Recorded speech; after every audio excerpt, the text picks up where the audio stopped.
Thank you, Madam Chair. I appreciate the opportunity to join you today, and I have also enjoyed the opportunity to work with you over the past few years, and I share your sentiment that this relationship's not over, and that we will continue to work on those issues and issue areas where we see eye to eye. I also want to thank Anna and her team. I want to thank Sarah and her predecessors, Marty and Dave, and their team for all the work over the past few years. It's been absolutely extraordinary standing up a new committee with jurisdiction and pulling together all the expertise that's been pulled together. Before I go on to my statement, I'd lastly just want to recognize Congressman McEachin. I served with him on this committee as well as on the House Natural Resources Committee.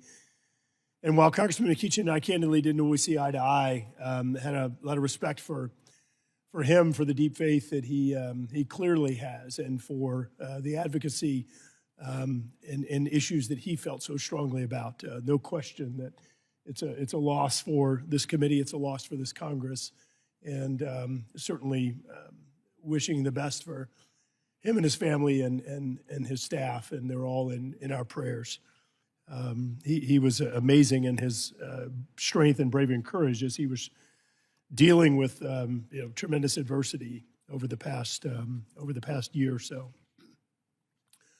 Madam Chair, you made a lot of mention of science and data, and I think it's really important that I bring up something that I brought up at many hearings, and that's a few jobs back. I was responsible for rebuilding the levees after Hurricane Katrina and rebuilding our coastal wetlands in Louisiana, which were devastated.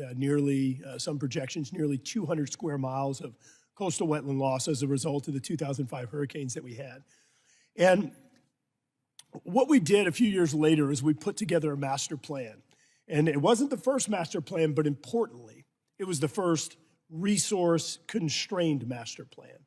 And what I mean by that is that all the master plans before said that we could take the coast of Louisiana and we could sustain effectively the footprint of 2000, the footprint of 1960 or whatever year. The reality is that was impossible. From a resource perspective, from a science, from a technology perspective, it was impossible. So in 2012, we developed the first resource-constrained master plan. How much fresh water do we have in order to sustain the coastal wetlands and the coastal communities? How much sediment do we have in order to rebuild our wetlands and our barrier islands, our dunes? How much financial resources do we have? We can't go out there and go promise people we're gonna have $1 trillion and go sustain the footprint of South Louisiana, whatever that number is, ridiculous. And so we developed the first resource-constrained plan. And what it did is it actually moved the line further north. So we had folks that we had to tell, look, based on the resources we're aware of, we can't protect you. We offered relocation assistance, we offered elevation assistance, but we had to tell them the truth, and it was that we cannot sustain the footprint based on current resources, current science, current technology. Now, the reason I bring that up is because what's happening right now under all of the various investments, whether it's the IRA, the ARA, the infrastructure bill, $610 billion being set aside, $610 billion being set aside for what is called this energy transition. The problem is no one has done a resource-constrained plan. So we're all being told that we're going to achieve certain emissions reductions. We're all being told that we're going to adopt certain technologies. Whenever it doesn't take a mathematician, it doesn't take a PhD, it takes somebody who can add and subtract. The resources that we have available cannot achieve the objectives that have been set. Now, let's throw in some curveballs. Where's the next Ukraine invasion going to happen? Is it going to happen in the Congo, where you have massive supplies of critical minerals, where we suddenly lose access to that?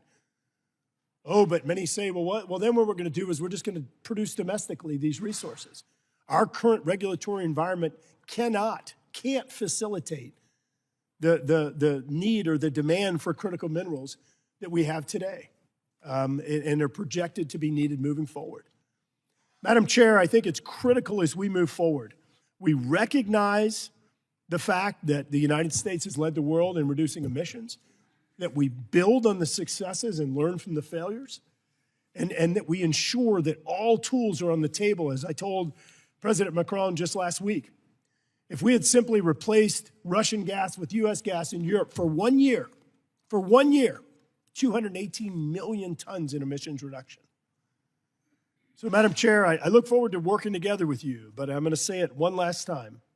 More science, more data are needed to inform these plans if we're going to realistically achieve targets. Otherwise, all we're doing is misleading the public, and they're going to continue down a path of unaffordability, of undermining energy security, and of record inflation. Yield back.